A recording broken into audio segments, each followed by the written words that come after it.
నలుగురు మెచ్చిన నలుగురు తిట్టిన విలువలే శిలువగా మోశావు.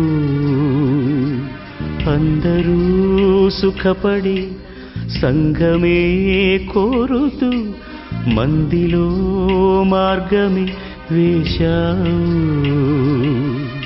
నలుగురు నేడు పదుగురిగా, పదుగురు వేలు వందలుగా నీ వెనకే అనుచరులై నడిచారు.